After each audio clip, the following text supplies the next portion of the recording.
अर्थव्यवस्था उसकी कैसी है। ओके, सो इंडियन इकोनॉमी, तो हम इंडियन इकोनॉमी में अपने देश इंडिया मतलब कंट्री इंडिया की इकोनॉमी के बारे में स्टडी करेंगे कि how India before the British rule and after the British rule and now currently at that time the condition of our Indian economy. Okay, when we talk about current level, India is the third largest economy in the world. Okay, तीसरे number पे आता है पूरे world में, तीसरे number की सबसे बड़ी अर्थव्यवस्था है। सो जब ये ब्रिटिश नहीं आए अपन को इंडिपेंडेंस कब मिला था बता सकते? बताओ। ओके, 1947 से पहले अपने पास ब्रिटिश थे, उसके बाद ब्रिटिश नहीं थे। तो क्या लगता है कि ब्रिटिश यहाँ क्यों आया? Why British? For business purpose. Okay, tell me about. Okay, business क्या करते थे?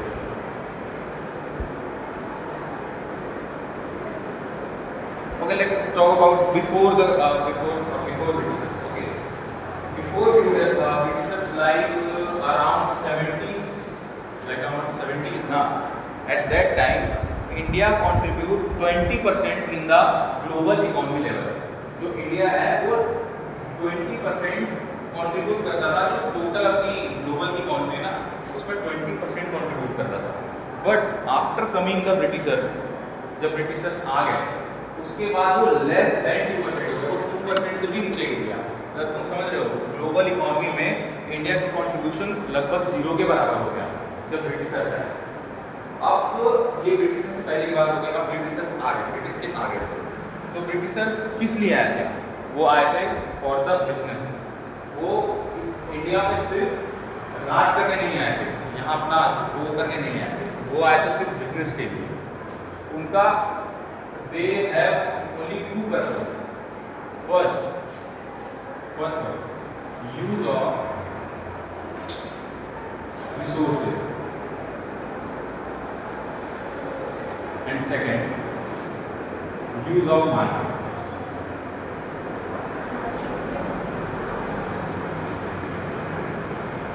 You know that इंडिया को सोने की चिड़िया कहा जाता था। सबने सुना है, ये तो सुना ही होगा बचपन में, सबने सुना होगा इंडिया को सोने की चिड़िया कहा जाता था। आफ्टर ये बिफोर ब्रिटिश की बात है ना, ये बात हो रही है जब ब्रिटिशर्स नहीं आए तब उसको ये बोला जाता है। तो देखो जब ब्रिटिशर्स आए उनका 2 मेन पर्पस था, यूज ऑफ रिसोर्सेज। इंडिया के पास रिसोर्सेज भर के बहुत से रिसोर्सेज लाइक रॉ मटेरियल्स, जो अभी निकल रहे हैं ना सारे, यही सब रॉ मटेरियल, इन सब का यूज करना था उसको। और दूसरा यूज ऑफ मार्केट। उस टाइम पे eight that time before Britishers come, eight that time India economy run basically with 2 things. 2 चीज़ों में इसकी इकोनॉमी चलती है। फर्स्ट एग्रीकल्चर सेक्टर, पहला बेस था agriculture sector, agriculture okay. And second is the handicraft business. Handicraft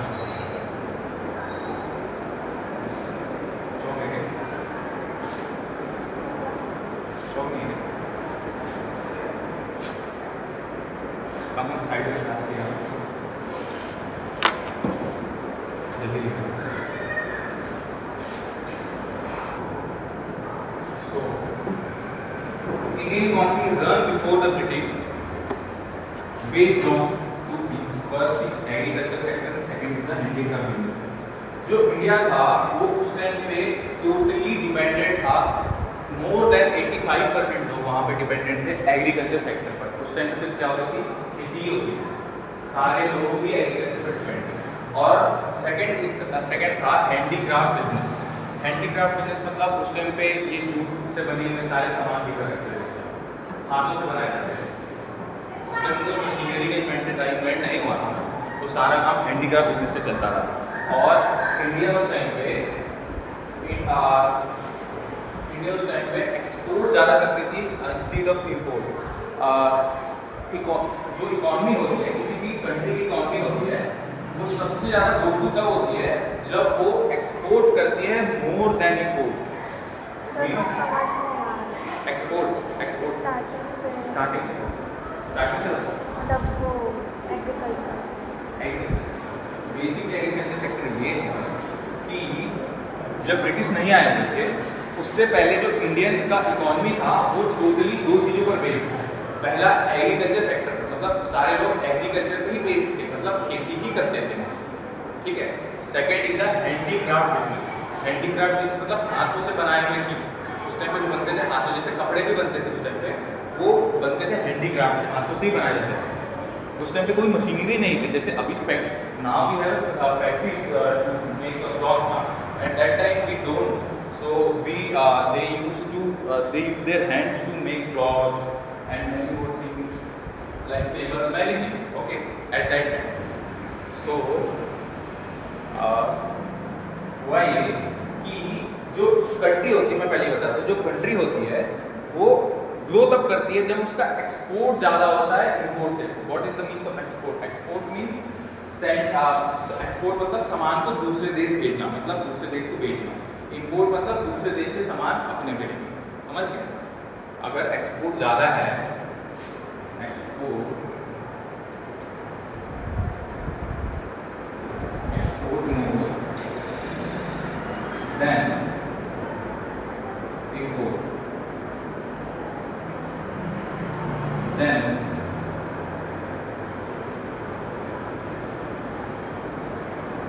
country will grow. Country grow कब करती है? जब उस एक्सपोर्ट ज़्यादा करती है इंपोर्ट के कंपैरिजन में, इंपोर्ट कम करती है। तो उस टाइम पे ये था, जब ब्रिटिश नहीं आए थे तो इंडिया जो है वो हैंडीक्राफ्ट से बनी चीज़ों का एक्सपोर्ट करती थी दूसरी जगह पर। यही बिजनेस का यूज़ करती थी, जिससे उसका इकोनॉमी लेवल बहुत हाई था, इकोनॉमी में कॉन्ट्रीब्यूशन बहुत हाई था, ठीक है। तो अभी आते हैं ब्रिटिशर्स के पास, ठीक है। ब्रिटिशर्स आ गए, वो किस लिए आए थे? मैंने बताया कि सबसे पहला कि रिसोर्सेज को यूज़ करने के लिए, पहला जो अपने पास रॉ मटेरियल्स उसका यूज़ करने को। बिजनेस में their main purpose is doing business, okay. Then first they want to use the resources, and second they want to use the market, okay. So how they, मतलब उन्होंने India में कैसे अपना कदम रखा, उसके भी स्टेप्स कैसे कैसे किया। सबसे पहले उन्होंने जो एग्रीकल्चर का स्टैग्नेशन किया, एग्रीकल्चर को रोक दिया, क्योंकि पहले इंडिया क्या, पहले इंडिया में एग्रीकल्चर पे ही बेस्ड था ना, एग्रीकल्चर पे ही बेस्ड था, उसी के ऊपर बेस्ड थे, ठीक है। अब जो ब्रिटिशर्स आए, उन्होंने सबसे पहले अपना वो जब उनको बिजनेस करना है, तो बिजनेस करने के पहले इंडिया के बिजनेस को बंद करना पड़ेगा ना उनको, तब तो खुद का बिजनेस कर पाएंगे। तो इंडिया के बिजनेस को उन्होंने कैसे कैसे कम किया, बंद किया, वो बता रहा हूँ कि कैसे उन्होंने बंद किया। सबसे पहले एग्रीकल्चर स्टैग्नेशन किया, इसको लिखना, ठीक है। First is agriculture